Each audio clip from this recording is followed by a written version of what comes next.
Knock knock. Your black plague just came home.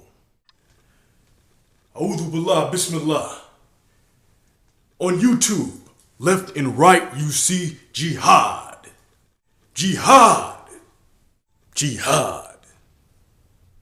I'm always wondering in my mind, who are these individuals who are putting up these YouTube pages that deal with the issue of jihad in America? Come on now. Something must be loose in the minds of these folks coming on YouTube and trying to start some type of holy war. Come on, man. Let's get with it. This video blog is the one that's going to keep it real. I'm a last shout to show you that you can wear attire, different types of things that make you look hard. You can say what you want to say, but in reality, you at home, bruh. For me being African American, the jihad in the U.S. for the oppressed people has been trying to establish the Islamic movement, has been trying to get crack addicts off of crack, whores off the street, and get the poor with food in their mouth. That's been a jihad that I ain't even be able to explain to nobody. Brother, don't talk to me about jihad. If you can't load a gun with your black gloves so that you can't get your fingerprints on the bullets for forensics experts. Brother, don't talk to me about jihad. If you beating your wife, brother, don't talk to me about jihad. If you selling liquor in the hood. See, one of the requirements for jihad is an emir and muslimin, and a leader, an imam, someone who can guide us along this path of the physical jihad. See, there's a reason for that. You got to have a leader when you in war. I could give a cat right now on YouTube that's sitting behind a computer a gun. He would hold it and he would know that the recoil of a 9mm would tear up the bottom of his thumb just from the recoil. Now, how can I go to jihad with somebody like that? There's brothers that call for jihad and have no idea about an attack or a counterattack. There's brothers that talk about jihad here, jihad there, jihad everywhere. Come on.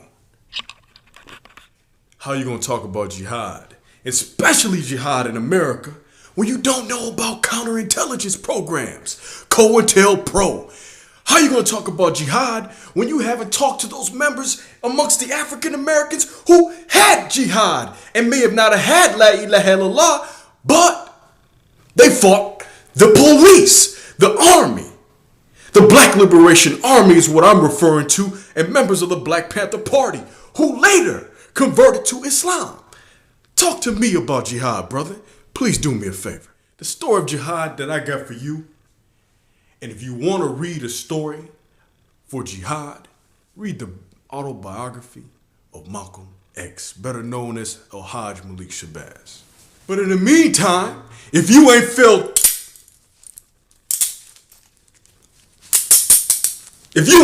this, some form of imprisonment, then how you gonna deal with jihad in America? So if you're gonna fight with a brother, you want a brother that's gonna fight with you and not run away. There's cats in the room and in the audience right now that's gonna run away from the sound of a gunshot. Pop, pop. Try doing security for your masjid first. Or better yet, when you pass that test, try doing security in the mosque in an urban area.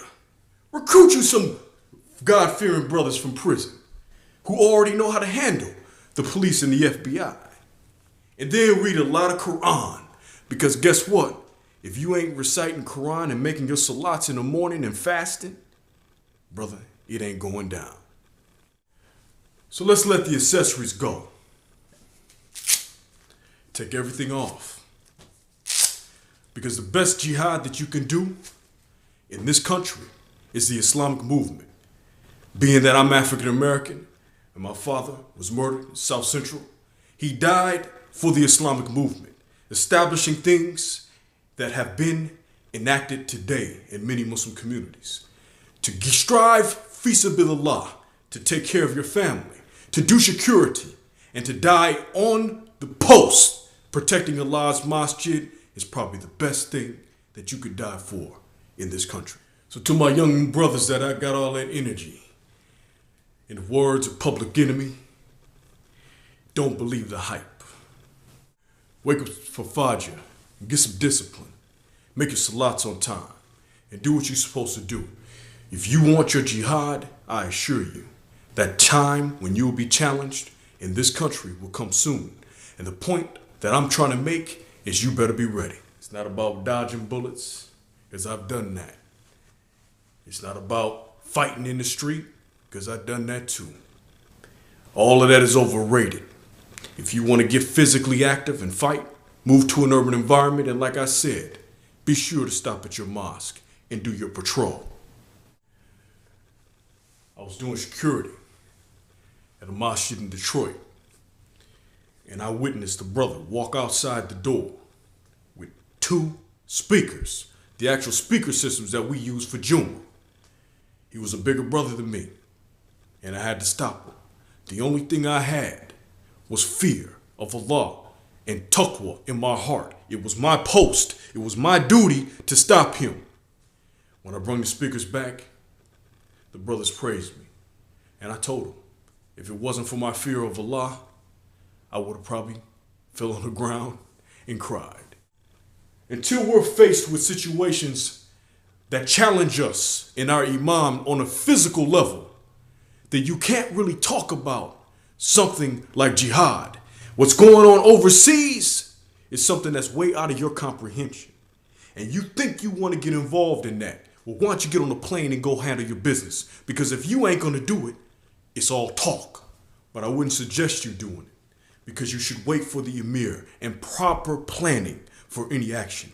The Islamic movement must be established today in the United States in order for brothers and sisters to organize and mobilize, to feed and take care of one another until we get to the stage of an Islamic state.